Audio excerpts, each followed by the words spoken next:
చంద్రశేఖర్ ఎవరండి?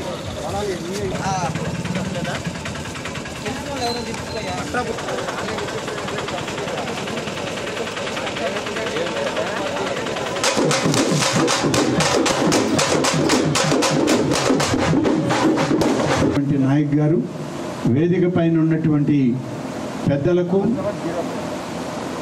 అలాగే ముందున్నటువంటి అధికారులకు, ఈ రెవెన్యూ గ్రామం పరిధిలో దాదాపు 5 గ్రామ పంచాయతీలు ఉన్నాయి.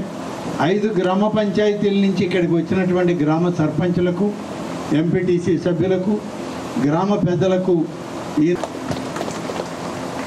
ఈరోజు స్పెషల్ ఆఫీసర్గా వచ్చినటువంటి నాయక్ గారు ముఖ్యమంత్రి గారి సందేశం చాలా స్పష్టంగా వివరించడం జరిగింది. ఈ సదస్సుల యొక్క ప్రాముఖ్యత గడిచిన 5 సంవత్సరాల్లో జరిగినటువంటి భూ కుంభకోణాలకి, భూముల యొక్క మార్పిడికి, ఒకరి ఆస్తులు మరొకరు తీసుకునేటువంటి క్రమంలో జరిగినటువంటి దారిదోపిడీ విధానాన్ని ఈరోజు పరిష్కరించడానికే ఈ రెవెన్యూ గ్రామంలో ఈ యొక్క సదస్సుని ఏర్పాటు చేయడం జరిగింది. మీ అందరికీ గుర్తుంటే దాదాపు 5 మాసాల క్రితం జరిగినటువంటి ఈ రాష్ట్రంలో జనరల్ ఎన్నికల సందర్భంలో ఆనాడు చెప్పడం జరిగింది, గత ప్రభుత్వం ఇచ్చినటువంటి ఒక జీవో, ఆ జీవో ఆధారంగా మీ ఆస్తులు మీవి కావు, మీ ఆస్తులు మీ పేరుతో ఉండవు, మీ పాస్ పుస్తకాలు ఎక్కడో ఉంటాయి అని ఆనాడు ఆ వచ్చినటువంటి జీవో, ఆ చట్టాన్ని ఆ రోజు ఎన్నికల సభల్లో మీ అందరికీ వివరించడం జరిగింది. వివరించినప్పుడు అందరు రైతులు కూడా ఆలోచించారు. దశాబ్దాలుగా మా పూర్వీకులు మా ఎప్పటి నుంచో ఇచ్చినటువంటి వారసత్వ హక్కులు కూడా ఈ కొత్త చట్టం హరించేస్తుంది, మాకు ఎలాంటి హక్కు లేకుండా పోయింది మా ఆస్తుల మీద అని చెప్పి ఆనాడు ప్రజలందరూ కూడా గగ్గోలు పెట్టడం జరిగింది. ఎన్నికల సందర్భంలో ఆనాడు మేము హామీ ఇచ్చాం, మేము అధికారంలోకి వస్తే ఈ చట్టాన్ని రద్దు చేస్తాం, రైతుల హక్కులు పరిరక్షిస్తాం, మీ ఆస్తులు మీకే దక్కే విధంగా పని చేస్తుంది ఈనాటి ఎన్డీఏ కూటమి ప్రభుత్వం ఏర్పడిన తర్వాత అని చెప్పి ఆనాడు హామీ ఇవ్వడం జరిగింది. గౌరవనీయులు తెలుగుదేశం పార్టీ నాటి జాతీయ అధ్యక్షులు శ్రీ నారా చంద్రబాబు నాయుడు గారు, అదేవిధంగా జనసేన అధ్యక్షులు శ్రీ పవన్ కళ్యాణ్ గారు, భారతదేశ ప్రధానిగా శ్రీ నరేంద్ర మోడీ గారు ఈ కూటమి అధికారంలోకి వస్తే రైతులకు తోడుగా అండగా ఉంటామని చెప్పి చెప్పడం జరిగింది. చెప్పిన మాట ప్రకారం ఈ రాష్ట్రంలో ప్రభుత్వం మార్పిడి జరిగింది. ఎన్డీఏ కూటమి అధికారంలోకి వచ్చింది. ప్రధానమంత్రి శ్రీ నరేంద్ర మోడీ గారి నాయకత్వంలో భారతదేశంలో, అలాగే ఈ రాష్ట్రంలో తెలుగుదేశం పార్టీ జాతీయ అధ్యక్షుడిగా ఉన్నటువంటి శ్రీ నారా చంద్రబాబు నాయుడు గారు ఇవాళ ఈ రాష్ట్ర ముఖ్యమంత్రిగా, జనసేన పార్టీ అధ్యక్షులుగా ఉన్నటువంటి కూటమి మరొక నాయకులు శ్రీ పవన్ కళ్యాణ్ గారు ఉప ముఖ్యమంత్రిగా అధికారంలోకి వచ్చిన వెంటనే మొట్టమొదటగా చేసిన కార్యక్రమం ఆ నల్ల చట్టాన్ని రద్దు చేసి రైతుల యొక్క ఆస్తులకి, హక్కులకి పరిరక్షణ కలిగించడమే నాడు చేసినటువంటి కార్యక్రమం. నాడు చెప్పిన మాటని నిలబెట్టుకున్న ప్రభుత్వం ఈనాడు ఎన్డీఏ కూటమి ప్రభుత్వం అని చెప్పి నేను మీ అందరికీ మనవి చేస్తున్నాను. ఏ మాట అయితే ఎన్నికల్లో హామీ ఇచ్చామో ఆ హామీ మేరకు ఇవాళ రైతుల హక్కుల్ని కాలరాసే నల్ల చట్టాన్ని తీసుకొచ్చిన నాటి వైఎస్ఆర్ ప్రభుత్వం ఆ చట్టాన్ని ఇవాళ మన ప్రభుత్వం వచ్చే అధికారంలోకి వచ్చిన వెంటనే మొట్టమొదటి శాసనసభలో పెట్టి ఆ చట్టాన్ని రద్దు చేశామని చెప్పి ఈ సందర్భంగా తెలియజేస్తున్నాం. గడిచిన 5 సంవత్సరాల్లో అనేక సందర్భాల్లో ఆస్తుల మార్పిడి జరిగాయి.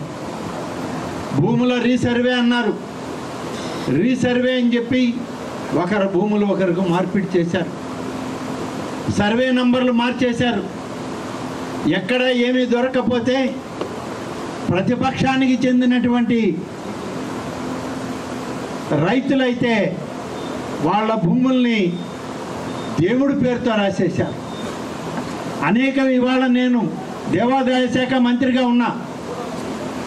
నేను దేవాదాయ శాఖ మంత్రిగా ఉంటే ఇవాళ అనేక అర్జీలు వస్తూ ఉన్నాయి.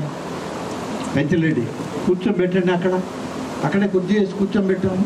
కూర్చోమ్మా, కూర్చోండి, దయచేసి కూర్చోండి.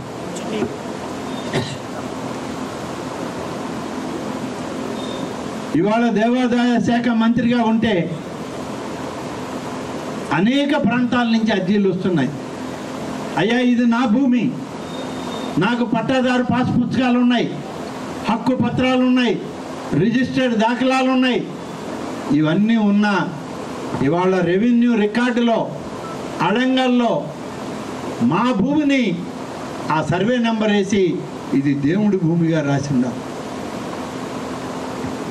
ఆ విధంగా ఎన్ని ఉన్నాయో, ఎన్ని వేల ఎకరాలు, ఎన్ని లక్షల ఎకరాలు ఇవాళ ప్రతిపక్షాల మీద కక్ష తీర్చుకోవడానికి, తమ పార్టీ వాళ్ళు కాదు అని అంటే వాళ్ళ ఆస్తుల్ని కూడా దేవుడి పేరుతో రాసేసి కబ్జా చేసినటువంటి అనేక సంఘటనలు ఉన్నాయని చెప్పి నేను మీకు మనవి చేస్తున్నాను.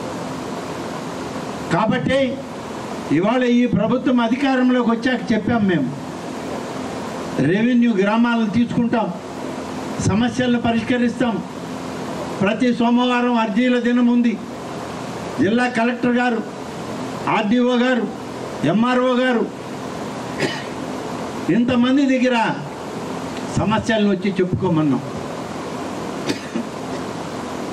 కానీ ఒక్క విషయం,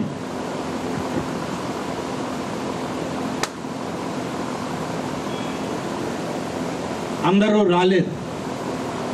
ఇవాళ అందరూ మరిపాడు పోలేరు. అనేక మంది పెద్దలు ఉన్నారు, వాళ్ళ ఆస్తులు అసలు ఎక్కడున్నాయో కూడా తెలియని స్థితి, ఎవరి పేరుతో మారిపోయాయో తెలియదు.